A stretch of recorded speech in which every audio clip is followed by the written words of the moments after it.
नमस्कार, मैं हूं प्रदीप कुमार। आप देख रहे हैं पॉलिटिकल आइडिया। पॉलिटिकल आइडिया के आज के इस अंक में आप सभी दर्शकों का बहुत बहुत स्वागत है। मित्रों, आने वाले 4 महीने के अंदर देश के जिन 5 राज्यों में विधानसभा चुनाव होने हैं, इन 5 राज्यों में जब ही चुनाव है तो मुकाबला तो होना है, लेकिन इन 5 राज्यों में पश्चिम बंगाल एक ऐसा राज्य है जहां पर कि मुकाबला नहीं बल्कि महामुकाबला होना है। क्यों होना है महामुकाबला, उसके कुछ कारण मैं बता रहा हूं। एक तो सबसे पहला कारण यह है कि पश्चिम बंगाल वह राज्य है जहां जब कोई भी पार्टी सत्ता में एक बार आती है तो लंबे समय तक सत्ता में बनी रहती है। एक कारण हमने देखा कि चाहे कम्युनिस्ट पार्टी सीपीएम की सरकार रही, वाम मोर्चा की सरकार रही, 34 साल तक लगातार 1977 में बनी हुई सरकार 2011 में वहां से गई।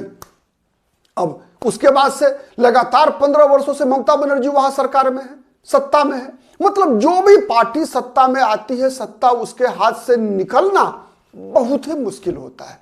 क्यों मुश्किल है, उसका सबसे बड़ा कारण क्या है पता है आपको? सबसे बड़ा कारण है कि जो भी पार्टी सत्ता में आती है ना, वो जैसे आज ममता बनर्जी क्या कर रही है, लगातार ममता बनर्जी की सिट्टी पिट्टी गुम है।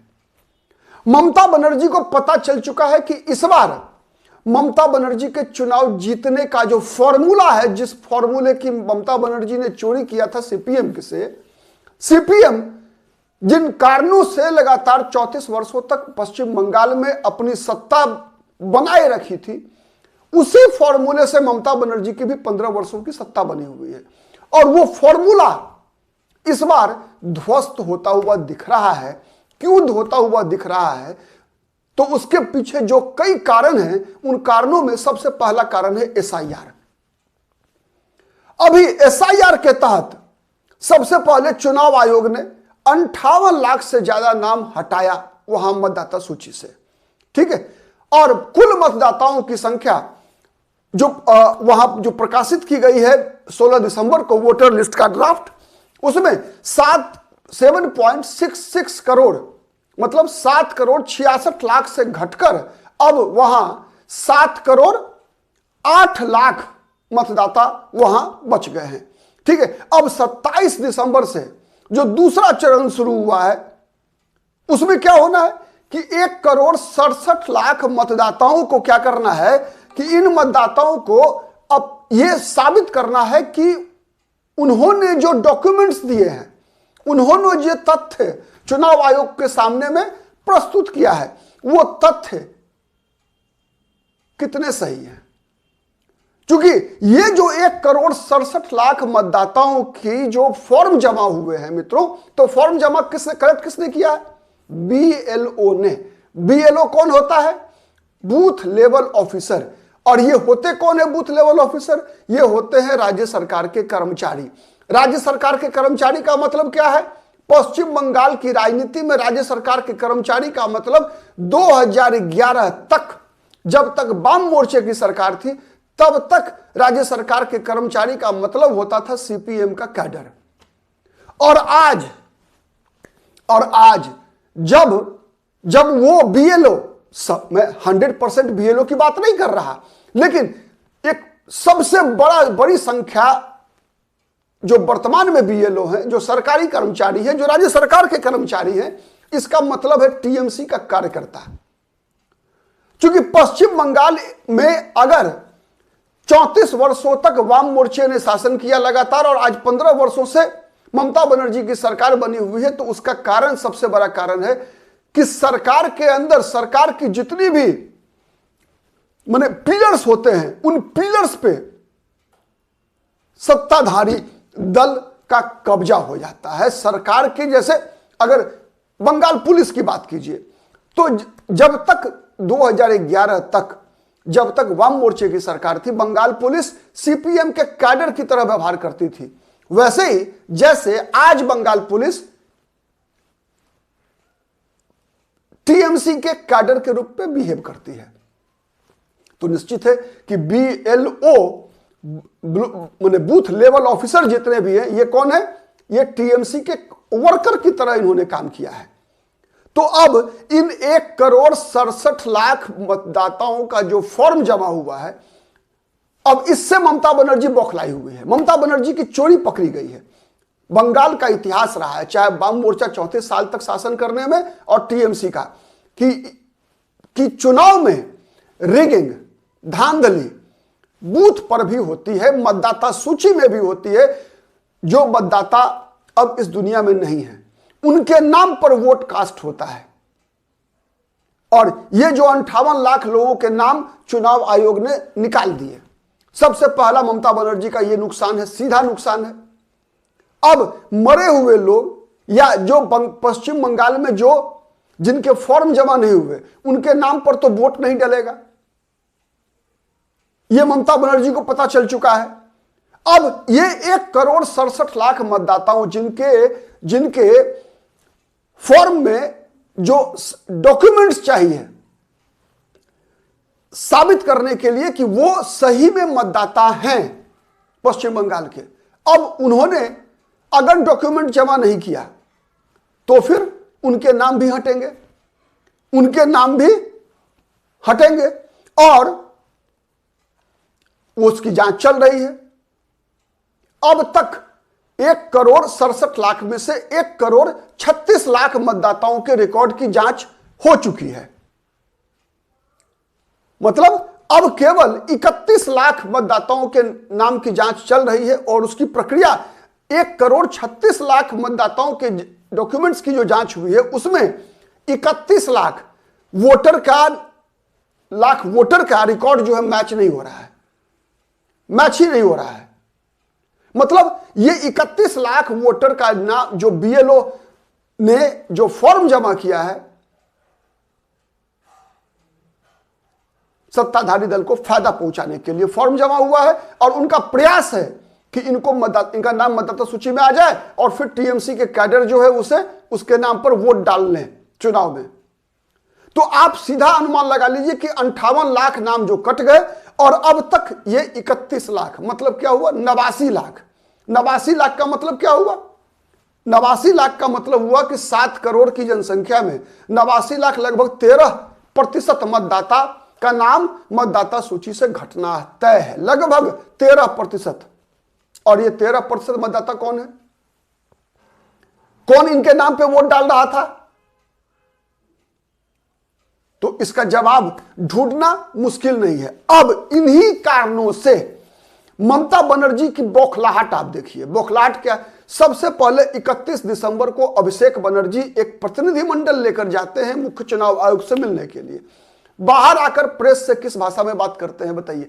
किसी भी एक प्रजातांत्रिक लोकतांत्रिक देश में मुख्य चुनाव आयुक्त के बारे में किसी भी पार्टी का सांसद क्या ऐसा बयान दे सकता है कि मैंने कहा कि तुम नॉमिनेटेड हो, मैं इलेक्टेड हूं, उंगली मत दिखाओ? ये बचकानी बातें, कितनी बचकानी, लोकतंत्र का मजाक उड़ाना आपको नहीं दिख रहा है इस अभिषेक बनर्जी के इस भाषण में? पर कितनी बचकानी हल्की बातें हैं। अब उसके बाद ममता बनर्जी क्या कर रही है? 3 पत्र लिख चुकी हैं ज्ञानेश कुमार को कि एसआईआर को रोक दो, एसआईआर को रोक दो, एसआईआर को रोक दो। बहाना क्या बना रही है कि बूढ़े बुजुर्ग लोग, 90 साल के लोग, 100 साल के लोग कैसे आएंगे डॉक्यूमेंट जमा करने के लिए? अब आप सीधा तर्क समझिए भाई मित्रों। मैं बताऊं कि बूथ लेवल ऑफिसर मतलब कितना दूर होता है किसी के भी घर से बूथ? उसको डॉक्यूमेंट कहां दिखाना है, कहां जमा करना है, किसके पास जमा करना है, बताने की आवश्यकता है क्या? बूथ लेवल ऑफिसर कौन होता है? स्थानीय व्यक्ति है, कोई स्थानीय शिक्षक होंगे वहां, प्राय किसी स्कूल के शिक्षक होंगे, कोई लोकल सरकारी कर्मचारी होगा छोटा मोटा। तो इस तरह से बचकानी हरकतें। अब यहां तक कि कल्याण बनर्जी और डोला सेन जो 2 सांसद हैं ममता बनर्जी की पार्टी के, इन लोगों ने क्या किया है? सुप्रीम कोर्ट में फिर गए हैं। ये आधार बनाते हुए, सुप्रीम कोर्ट में जाना सबका अधिकार है, ममता बनर्जी का भी अधिकार है। बिहार में भी एसआईआर हुआ था, बिहार में भी जब एसआईआर हुआ था उन दिनों भी बिहार में कई लोग सुप्रीम कोर्ट गए, अदालत ने चुनाव आयोग को दिशा निर्देश दिया, चुनाव आयोग ने उस दिशा निर्देश का पालन भी किया। आज भी जाए, कोई दिक्कत नहीं है। लेकिन इसकी आड़ में ममता बनर्जी जो बातें कह रही है वो कितना खतरनाक है आप देखिए। कि ममता बनर्जी के सिट्टी पिट्टी कैसे गुम है। ममता बनर्जी कह रही है कि बिहार जैसे महाराष्ट्र और दिल्ली का चुनाव, बीजेपी ने बिहार और उत्तर प्रदेश से लोगों को ले जाकर वहां की मतदाता सूची में नाम दर्ज करवाया और उसके बल पे चुनाव जीता है। तो बंगाल में भी बीजेपी वही कर रही है कि बिहार और उत्तर प्रदेश से लोगों को लाकर बंगाल के मतदाता सूची में नाम दर्ज करवा रही है और इसके बल पे बीजेपी चुनाव जीतना चाहती है बंगाल का। यह ममता बनर्जी का आरोप है। हंसी नहीं आती है, मुझे तो हंसी आती है भाई। मतलब ये चुनाव क्या मैंने ऐसा है कि किसी ट्रक पर बीजेपी बिहार उत्तर प्रदेश से 10 ट्रक लोगों को लेकर जाओ बंगाल में और वो चुनाव जीतकर फिर 10 ट्रक वापस आ जाएगा। मतलब पिछले विधानसभा चुनाव में अगर भारतीय जनता पार्टी और तृणमूल कांग्रेस के बीच मतों का आंकड़ा देखेंगे तो आंकड़ा कितना का है? 9.8% का। 9.8% मतदाताओं का आंकड़ा है। अब ये इसे आप लाख में कन्वर्ट कर लीजिए, क्या उतने लोगों को बिहार से मध्य महाराष्ट्र बंगाल लेकर जाना संभव है क्या? माने आप माने मानसिक दिवालियापन की शिकार हैं। कई ऐसे बयान, कई ऐसे तर्क आपको दिखेगा जिससे लगेगा कि मानसिक संतुलन ये लोग खो चुके हैं। और इस बात का एहसास ममता बनर्जी को है कि ममता बनर्जी का जो फॉर्मूला है चुनाव जीतने का ना, उसका भांडा फूट चुका है। इसीलिए ममता बनर्जी हो, अभिषेक बनर्जी हो, कल्याण बनर्जी हो, मदन मित्रा हो, ये डोला सेन हो, ये जितने भी उनके पार्टी के बड़े बड़े नेता हैं, उनके प्रवक्ता हैं, सब के सिट्टी पिट्टी गुम है। और सब बयानबाजियां इसी प्रकार से उलूल जुलूल बयानबाजियां, केवल एसआईआर के मामले में ही नहीं,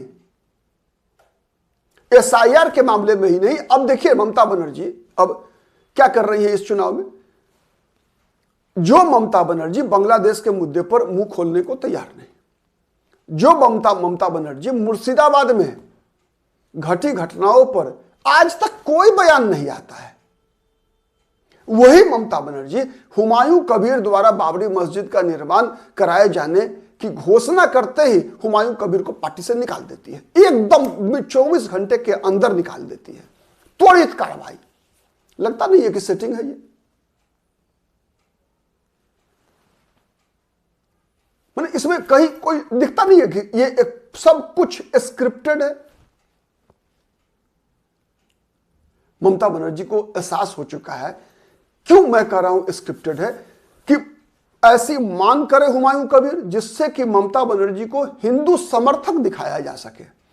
इसलिए हुमायूं कबीर के से ऐसा बयान और ऐसा काम करवाया जा रहा है ममता बनर्जी के द्वारा कि तुम बाबरी मस्जिद का निर्माण कराओ, बाबरी मस्जिद के नाम पे राजनीति करो, मुसलमान तो तुमको वोट देगा नहीं, क्योंकि मुसलमान के लिए दुश्मन नंबर 1 भारतीय जनता पार्टी है। भारतीय जनता पार्टी को हराने के लिए मुसलमान वोट ममता बनर्जी के साथ हंसकर आए, रोकर आए, आना ममता बनर्जी के साथ ही है। लेकिन तुम जो मांग करोगे बाबरी मस्जिद चिल्लाना, उसके कारण क्या होगा? उसके कारण ममता बनर्जी कहेगी कि हम तो दुर्गा आंगन बना रहे हैं, हमने तो जगन्नाथ मंदिर बनवाया है, समझ रहे हैं, हम तो महाकाल का मंदिर बनवाने जा रहे हैं सिल्लीगुड़ी में।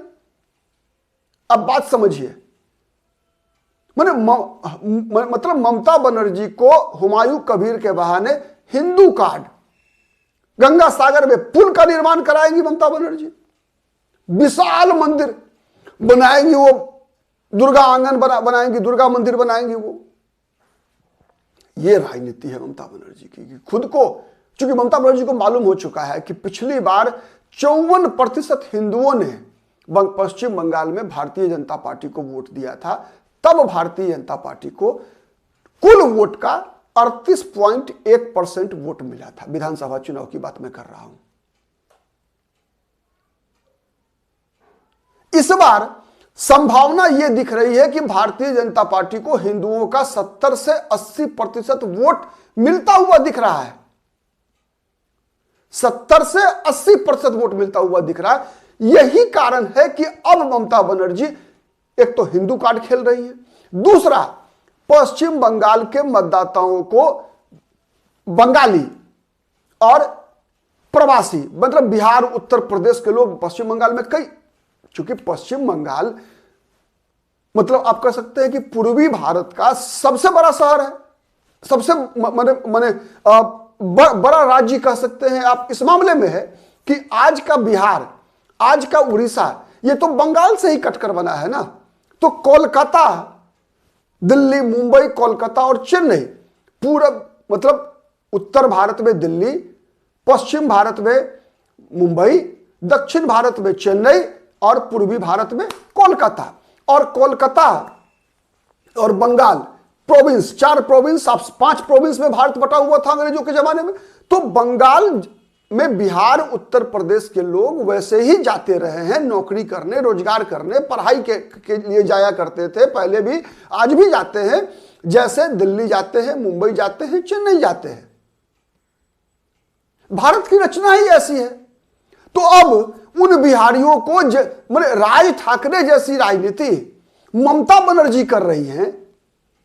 आप अनुमान लगा सकते हैं कि ममता बनर्जी अब अपनी तुलना राज ठाकरे की राजनीति से कर रही हैं। जैसे राज ठाकरे महाराष्ट्र की राजनीति में बिहार और उत्तर प्रदेश वाले लोगों को भगाओ यहां से, हिंदी नहीं चलेगा, मराठी चलेगा, वही राजनीति। अरे गैर बंगाली, मतलब बांग्ला बोलने वाले लोगों से बीजेपी को नफरत है, गैर बंगाली, गैर हिंदू, मतलब ये राजनीति ममता बनर्जी, ये सब कुछ ममता बनर्जी का फ्रस्ट्रेशन दिखा रहा है।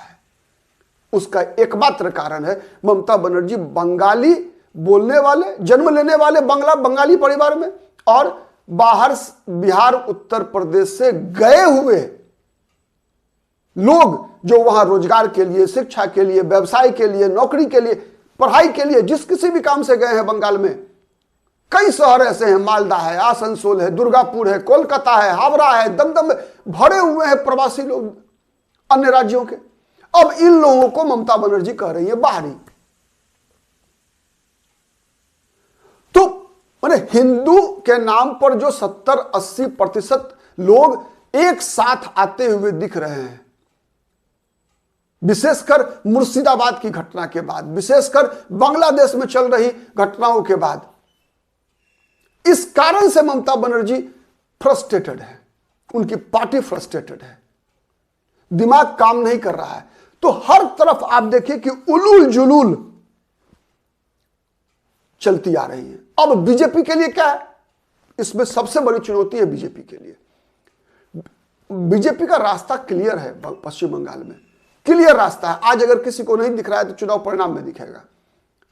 बीजेपी के लिए समस्या एक ही है, बीजेपी खुद अपने आप को सही तरीके से रख पाती है या नहीं रख पाती है। मैं क्यों कह रहा हूं, याद कीजिए आप 2021 का विधानसभा चुनाव के परिणाम आने के बाद जिस प्रकार से चुन चुन कर भारतीय जनता पार्टी के समर्थकों के साथ क्या क्या हुआ था बताने की आवश्यकता नहीं है। इन चीजों को बीजेपी को रोकने की का संकेत देना पड़ेगा कि nobody can touch any BJP worker. BJP worker, BJP के सपोर्टर्स के साथ वो सभी चीजें नहीं कोई दोहरा सकता। टीएमसी के औकात की बात नहीं है कि वैसी घटनाओं की पुनरावृत्ति हो जो घटना 2021 के विधानसभा चुनाव के परिणाम आने के बाद बीजेपी के कार्यकर्ता और बीजेपी के समर्थकों के साथ हुआ था। याद कर लीजिए क्या हुआ था। उन चीजों से बीजेपी को अपने कार्यकर्ता समर्थकों को आत्मविश्वास, हौसला देना होगा, वोट को लूटने से बचाना होगा। पिछली बार आपको याद होगा चुनाव के दिन क्या हो रहा था बंगाल में, जहां कहीं भी जिस बूथ पर ममता बनर्जी के खिलाफ वोट था, उस बूथ पर पहुंचने के लिए मतदाताओं का जो रास्ता होता था, उन रास्तों में दहशत का माहौल तैयार कर दिया था ममता बनर्जी के कार्यकर्ताओं ने। यह एक रणनीति के तहत हुआ था और यही रणनीति थी आज से 2011 से पहले वाम मोर्चा की भी, कि अपने विरोधी मतदाताओं के अंदर भय का वातावरण बना देना, जिससे कि वो बूथ तक पहुंचने का साहस ही नहीं कर सके। तो इन चीजों से बीजेपी को बंगाल के लोगों को सुरक्षा देना होगा। गृह मंत्रालय का काम है। अब इस काम को कैसे बीजेपी करती है, इस पर नजर बना के रखना होगा। इसके अलावा एक और बड़ी चुनौती है। आज भी पश्चिम बंगाल के अंदर मित्रों 7-8 से लेकर 12% तक मतदाता ऐसे हैं जो कांग्रेस और सीपीएम के समर्थक हैं। सीपीएम और कांग्रेस के समर्थक हैं। 10 से 12% ऐसे मतदाता आज भी हैं जो किसी भी कीमत पर कांग्रेस और सीपीएम के साथ जाने वाले हैं। इन मतदाताओं को बीजेपी को समझाना पड़ेगा। इन मतदाताओं से यह कहना पड़ेगा कि अगर चाहते हैं कि यहां पर बंगाल में सीपीएम और कांग्रेस जिंदा रहे, जीवित रहे, तो ममता बनर्जी के रहते हुए ऐसा संभव नहीं है। इसीलिए आप भले ही बीजेपी के विरोधी हो, लेकिन ममता बनर्जी को पश्चिम बंगाल से कांग्रेस और सीपीएम के लोग हटा नहीं सकते। इसीलिए इस चुनाव में कम से कम 2026 के विधानसभा चुनाव में सीपीएम और कांग्रेस पार्टी के समर्थकों को भी बीजेपी के लिए मतदान करना चाहिए। यह बीजेपी के लोगों को समझाना पड़ेगा कि केवल बीजेपी ही ममता बनर्जी को बंगाल से अपदस्थ कर सकती है। ये बातें बीजेपी के लोगों को उन बंगाल के मतदाताओं को समझाना पड़ेगा जो सीपीएम और कांग्रेस के पक्ष में वोट डाल सकते हैं। अब ये 4-5 चुनौतियां हैं बीजेपी के समक्ष। अब बीजेपी कैसे इन चुनौतियों को निपटाती है, सामना करती है, इसी पर निर्भर करेगा कि जीत कितनी बड़ी होती है।